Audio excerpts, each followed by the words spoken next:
오늘은 출애굽기 4장 말씀을 통해 우리를 향한 하나님의 뜻을 함께 살펴보며 기도의 제목을 잡고자 합니다.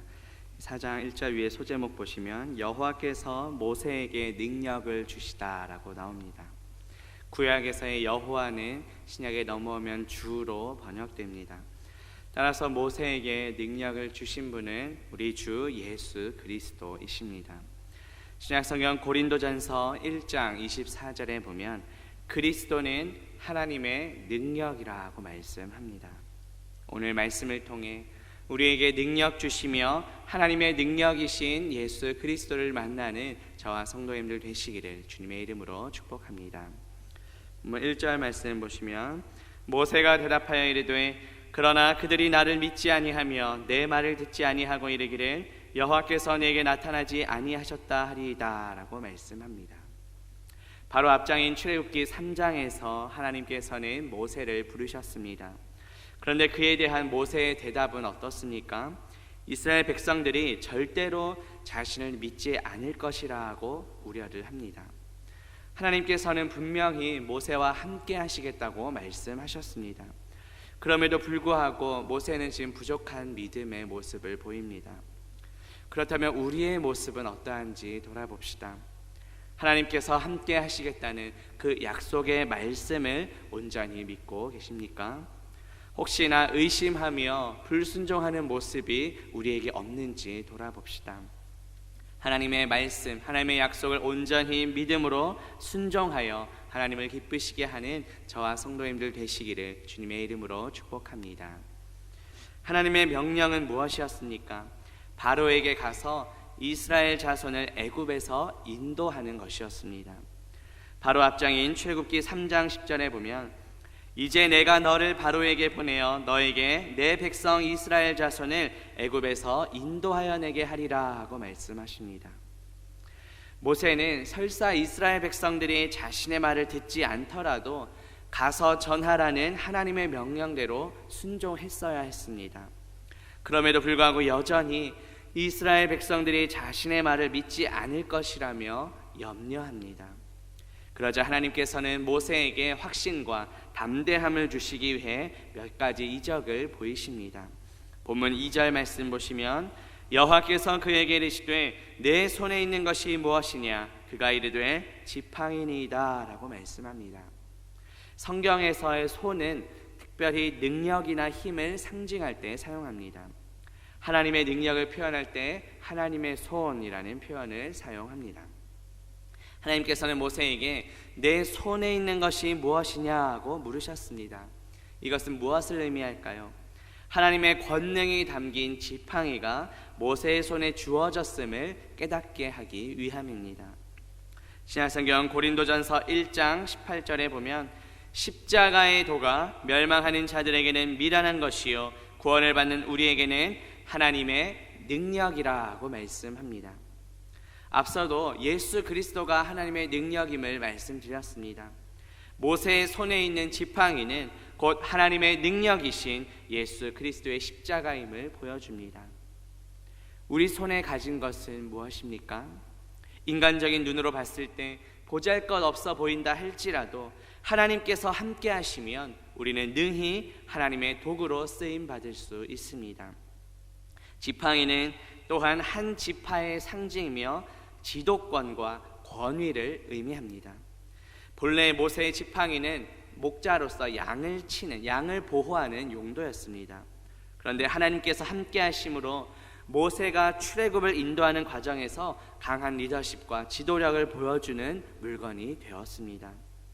하나님께서는 이미 모세가 가지고 있던 그 지팡이로 큰 이적을 보여주셨습니다. 마찬가지로 하나님께서는 이미 우리가 가진 능력과 은사를 사용하십니다. 나에게 주신 능력이나 은사를 나의 만족과 유익을 위해 사용하는 것이 아니라 하나님의 나라와 영광을 위한 도구로 사용하는 저와 성도님들 되시기를 주님의 이름으로 축복합니다.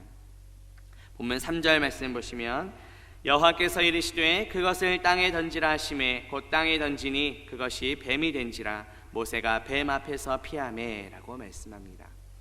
하나님의 명령대로 모세가 지팡이를 땅에 던지자 지팡이가 뱀이 되었습니다.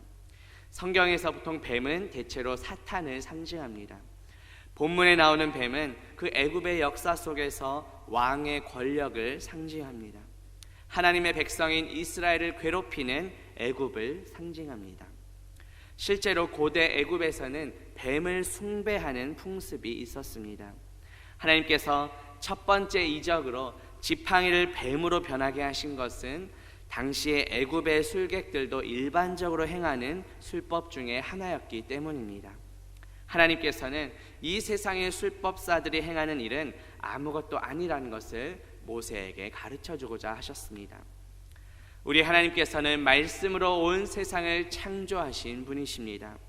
이 세상의 어떠한 힘과 능력도 하나님 앞에서는 아무것도 아닙니다. 하나님의 능력이신 예수 그리스도께서는 이미 사탄의 머리를 짓밟으셨습니다. 창세기 3장 15절에 보면 내가 너로 여자와 원수가 되게 하고 내 후손도 여자의 후손과 원수가 되게 하리니 여자의 후손은 내 머리를 상하게 할 것이요 너는 그의 발꿈치를 상하게 할 것이니라 고 말씀합니다. 여자의 후손이신 예수 그리스도께서 뱀의 머리 즉 사탄을 상하게 하셨습니다. 따라서 우리는 더 이상 사탄의 지배 아래 있지 않습니다. 하나님의 능력이신 예수 그리스도의 다스림을 받으며 예수 그리스도만을 의지하는 저와 성도님들 되시기를 주님의 이름으로 축복합니다. 보면 4절 말씀 보시면 여호와께서 모세에게 이르시되 내 손을 내밀어 그 꼬리를 잡으라. 그가 손을 내밀어 그것을 잡으니 그의 손에서 지팡이가 된지라 하고 말씀합니다. 뱀을 맨손으로 잡는 일은 사실 매우 위험합니다. 일반적으로 뱀을 다룰 때는 물리지 않기 위해 뱀의 목 부분을 잡습니다. 그런데 하나님께서는 뱀의 꼬리를 잡으라고 명령하십니다. 하나님께서는 이렇게 위험한 행동을 모세가 과연 순종할 것인지 시험하신 것입니다. 모세는 하나님의 말씀에 순종하여 뱀의 꼬리를 잡았습니다. 그러자 뱀이 다시 지팡이가 되었습니다. 하나님의 말씀에 순종할 때 놀라운 역사가 일어납니다.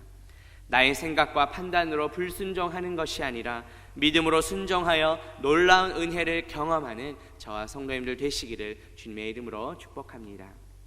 보면 5절 말씀 보시면 이는 그들에게 그들의 조상의 하나님 곧 아브라함의 하나님 이삭의 하나님 야곱의 하나님 여호와가 내게 나타난 줄을 믿게 하려 함이라 하시고 라고 말씀합니다. 우리 하나님은 어떠한 분이십니까? 아브라함의 하나님 이삭의 하나님 야곱의 하나님이십니다. 하나님께서는 그들과 구원의 언약을 맺으셨습니다. 하나님께서는 약속하신 것을 반드시 이루시는 신실하신 분이십니다. 그 하나님께서 지금 모세에게 나타나셨습니다. 하나님께서는 모세에게 하신 약속도 반드시 지킬 것임을 보여줍니다. 하나님께서는 또 하나의 이적을 모세에게 보여주셨습니다. 본문 6절 보시면 여호와께서 또 그에게 이르시되 내 손을 품에 넣어라 하시매 그가 손을 품에 넣었다가 내어보니 그의 손에 나병이 생겨 눈같이 된지라 하고 말씀합니다. 성경에서 나병에 걸린 사람은 살이 짓무르고 털이 하얗게 되고 길을 걸을 때 옷을 찢으며 부정하다라고 외쳐야 했습니다. 자신이 나병 환자임을 밝혀야 했습니다. 그리고 중요한 것은 공동체로부터 격리된 생활을 해야 했습니다. 레위기 13장 45절 46절에 보면 나병 환자는 옷을 찢고 머리를 풀며 윗 입술을 가리고 외치기를 부정하다 부정하다 할 것이요 병 있는 날 동안은 늘 부정할 것이라 그가 부정한즉 혼자 살되 진영 밖에서 살지니라 하고 말씀합니다. 물론 나병이 반드시 죄의 대가는 아니지만 이스라엘 민족은 이 나병을 하나님의 징벌로 생각했습니다. 오직 하나님의 사랑으로만 치유가 가능하다고 생각했습니다. 따라서 이스라엘 백성들에게 있어서 나병이 치유된다는 것은 하나님께서 함께 하신다는 확실한 증거였습니다. 하나님께서는 모세에게 이스라엘 백성들이 확실히 믿을 수 있는 이적을 보여주신 것입니다.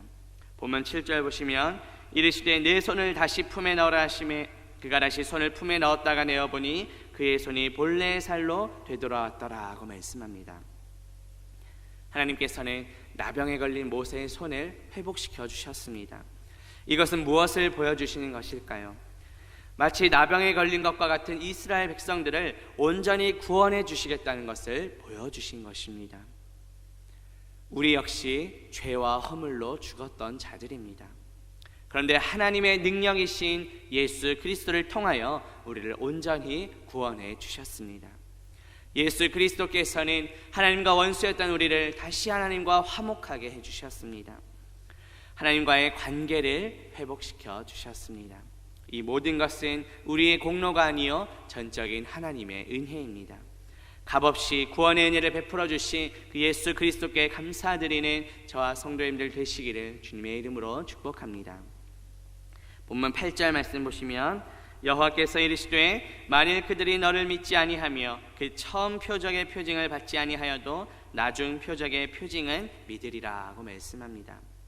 표징이라 하면 기적적인 징조를 통해 나타나는 하나님의 분명한 뜻을 가리킵니다. 당시의 나병은 하나님의 저주로 인한 불치병으로 여겨졌습니다. 따라서 이스라엘 백성들이 지팡이가 뱀으로, 뱀이 다시 지팡이로 변했던 이 첫 번째 이적은 믿지 못하더라도 나병이 고쳐지는 이 두 번째 이적은 분명히 믿게 될 것이라는 말씀입니다. 그런데 이 두 가지 이적 모두 믿지 않게 될 경우 또 하나의 이적을 보여주시겠다고 말씀하십니다. 본문 9절 말씀 보시면 그들이 이 두 이적을 믿지 아니하며 내 말을 듣지 아니하거든 너는 나일 강물을 조금 떠다가 땅에 부으라. 내가 떠온 나일 강물이 땅에서 피가 되리라 하고 말씀합니다. 당시 애굽인들은 나일강을 신성시했습니다. 하나님께서는 모세가 나일강물을 떠서 땅에 부을 때 나일강물이 땅에서 피가 될 것이라 하고 말씀하셨습니다.